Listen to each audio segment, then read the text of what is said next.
बिस्मिल्लाहिर्रहमानिर्रहीम। कुरान मजीद के 14वें पारे के दो हिस्से हैं। पहला सूरह हिज्र मुकम्मल और दूसरा सूरह नहल मुकम्मल। सूरह हिज्र में 4 बातें हैं। कुफ़ार की आरज़ू, आखिरत में जब कुफ़ार मुसलमानों को मज़े में और ख़ुद को अज़ाब में देखेंगे तो तमन्ना करेंगे कि काश वो भी मुसलमान होते।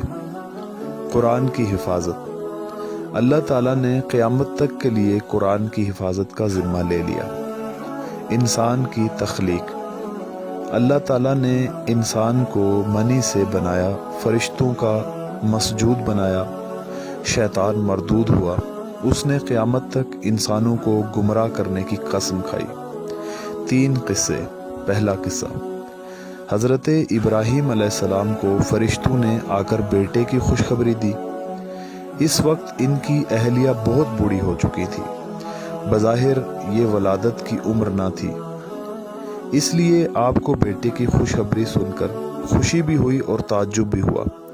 फरिश्तों ने कहा, हम आपको सच्ची खुशखबरी सुना रहे हैं, आप मायूस ना हों। आपने फरमाया कि अल्लाह की रहमत से मायूस होना तो सिर्फ गुमराहों का काम है। दूसरा किस्सा, फरिश्ते हज़रत इब्राहीम अलैहिस्सलाम को खुशखबरी सुनाकर हज़रत लूत अलैहिस्सलाम की खिदमत में हाजिर हुए और उनसे दरख्वास्त की कि आप अपने घर वालों के साथ लेकर रात ही को इस बस्ती से निकल जाइए, क्योंकि आपकी बस्ती वाले गुनाहों की सरकशी में इतने आगे निकल गए हैं कि अल्लाह ताला ने इनके नापाक वजूद से ज़मीन को पाक करने का फ़ैसला कर लिया है।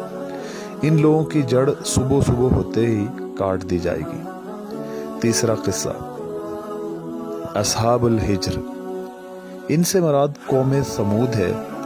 ये लोग भी जुल्म और ज़्यादती की राह पर चल निकले थे और बार बार समझाने के बावजूद बुत परस्ती को छोड़ने के लिए आमादा नहीं हो रहे थे।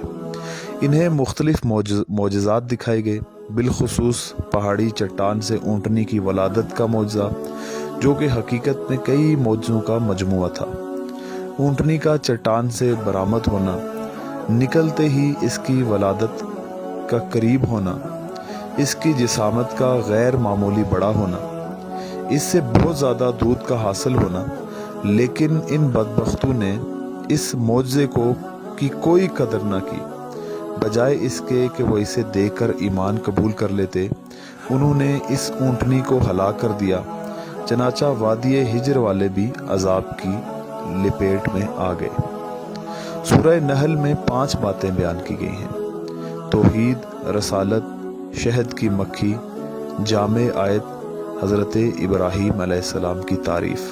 तौहीद, अल्लाह ताला ने ज़मीन को फर्श और आसमान को छत बनाया, इंसान को नुतफ़े से पैदा किया, चौपाए पैदा किए जिनमें मुख्तलिफ मुनाफे भी हैं और वह अपने मालिक के लिए फ़ख्र और जमाल का बाइस भी होते हैं। घोड़े, खच्चर और गधे पैदा किए जो बार बर्दारी के काम आते हैं और उनमें रौनक और जीनत भी होती है। बारिश वही बरसाता है, फिर इस बारिश से जैतून, खजूर, अंगूर और दूसरे बहुत सारे मेवाजात और गल्ले वही पैदा करता है। रात और दिन, सूरज और चांद को उसने इंसान की खिदमत में लगा रखा है।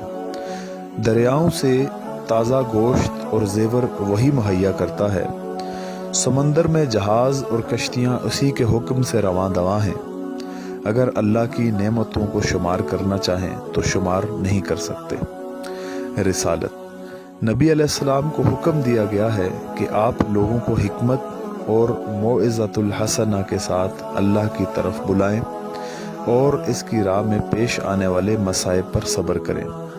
नीज़ आपको सब्र करने और तंगदिल न होने की तलकीन की गई। शहद की मक्खी, शहद की मक्खी का निज़ाम बहुत अजीब होता है। यह अल्लाह के हुक्म से पहाड़ों और दरख्तों में अपना छत्ता बनाती है। ये मुख्तलिफ किस्म के फलों का रस चूसती है, फिर इनसे अल्लाह ताला शहद निकालते हैं जिसके रंग मुख्तलिफ होते हैं, और इस शहद में अल्लाह ने इंसानों के लिए बीमारियों के लिए शिफा रखी है। जामे आयत, इस सूरत की आयत नंबर 90 में 3 बातों का हुक्म दिया गया है। اور 3 باتوں سے منع کیا گیا ہے۔ عبادات اور معاملات میں عدل، ہر ایک کے ساتھ اچھا سلوک اور قرابت داروں کے ساتھ تعاون کرنے کا حکم دیا گیا ہے۔ منع کردہ کاموں اور ظلم کرنے سے روکا گیا ہے۔ حضرت ابراہیم علیہ السلام کی تعریف۔ حضرت ابراہیم علیہ السلام زندگی بھر